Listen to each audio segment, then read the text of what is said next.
साथीहरू नमस्कार। आज म एउटा ज्योतिषशास्त्र सम्बन्धी विषय लिएर उपस्थित भएको छु।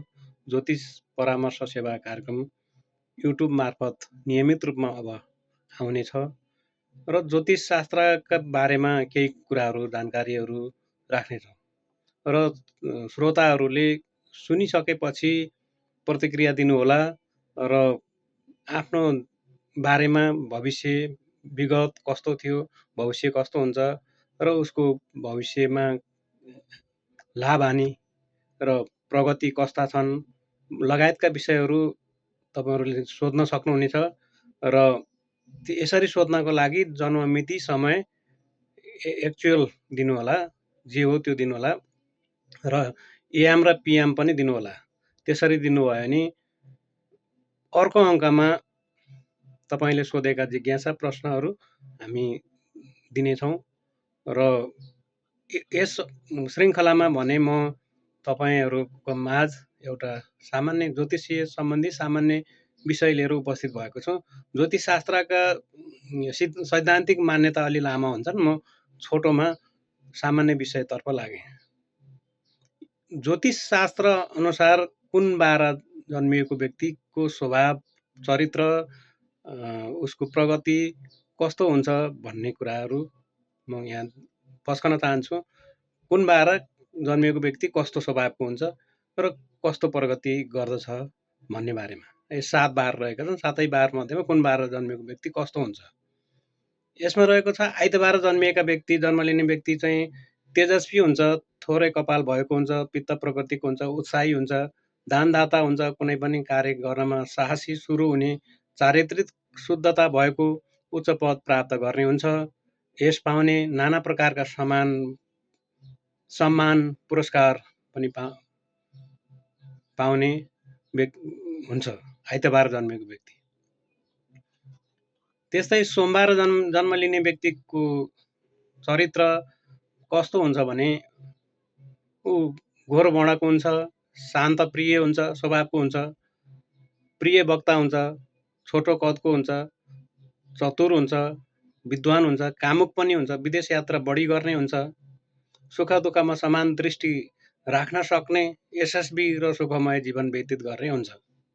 यो सोमबार जन्म लिने व्यक्तिहरूको हकमा मैले भनेको छु। अब मङ्गलबार जन्म लिने व्यक्तिहरू साहसी, रुखो बोल्ने, सत्वगुणी, तीक्ष्ण स्वभाव, युद्धप्रिय, भूमिबाट जीविका गर्ने, कर्मठ, लगनशील, मनमा लिएको अभिलाषा पूरा गर्ने, शत्रु पराजित गर्ने, सत् चरित्रवाला हुन्छ। यसको मतलब के हो भने मङ्गल भनेको मङ्गल ग्रहको स्वभाव जस्तै हुन्छ भनेको हो। मङ्गल ग्रह रातो ग्रह मानिएको छ। यो क्रूर ग्रह पनि हो, जसले गर्दाखेरि शत्रु हन्ता पनि भन्छ। यो चाहिँ स्वभाव यस्तो हुन्छ मङ्गलबार जन्मेका व्यक्तिको। बुधबार जन्म लिने व्यक्तिको स्वभाव कस्तो हुन्छ भने चञ्चल स्वभाव हुन्छ, प्रभावशाली हुन्छ, कला कौशलमा निपुण हुन्छ, मिठो बोल्ने, धनवान हुन्छ, पण्डित, गुणज्ञ, विद्वान हुन्छ, साहित्य प्रेमी हुन्छ, स्वार्थ साधना गर्न प्रयत्न गर्ने, विपरीत लिङ्गीमा प्रभाव राख्ने हुन्छ। बुधबार जन्म लिने व्यक्तिहरूको स्वभाव मैले यहाँ भनेको छु।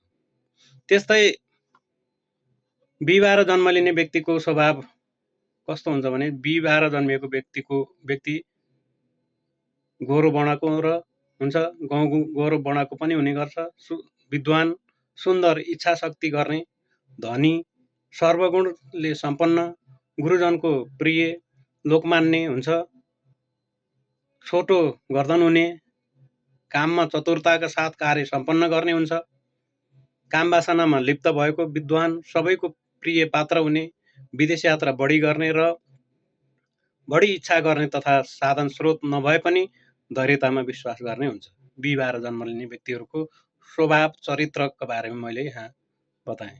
त्यस्तै शुक्रबार जन्म लिने व्यक्तिको स्वभाव चरित्र कस्तो हुन्छ, गुण कस्तो हुन्छ म बताउन गएँ। शुक्रबार जन्म लिने व्यक्तिको कपाल कालो कपाल भएको, घुरिएको, प्रसन्न मुख, अति बुद्धिमान, सेतो वस्त्रलाई मन पराउने, सत्मार्गी हुन्छ, कलाप्रेमी हुन्छ, यशस्वी हुन्छ, समाजबाट सम्मान प्राप्त गर्ने हुन्छ। गुरु शुक्राचार्य भनिन्छ।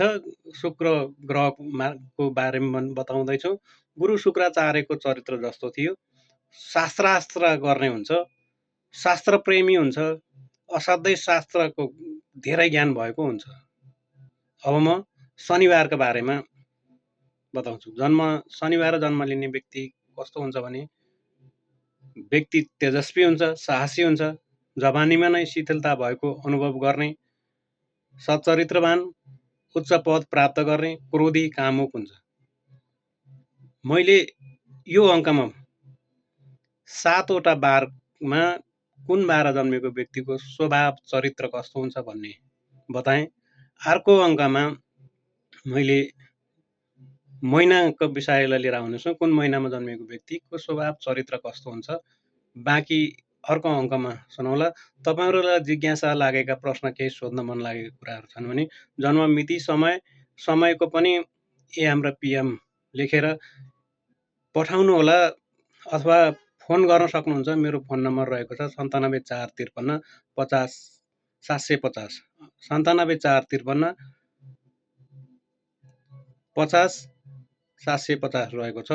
यसमा फोन गरेर सोध्न सक्नुहुनेछ र मेरो WhatsAppमा पठाउन पनि सक्नुहुनेछ र मेरो मेसेन्जरमा पनि पठाउन सक्नुहुनेछ र तपाईँले सोधेका जिज्ञासा प्रश्नहरूको लागि समाधान गर्ने प्रयत्न गरिन्छ। अहिलेलाई भने म यो अङ्कबाट बिदा हुन्छु। नमस्कार।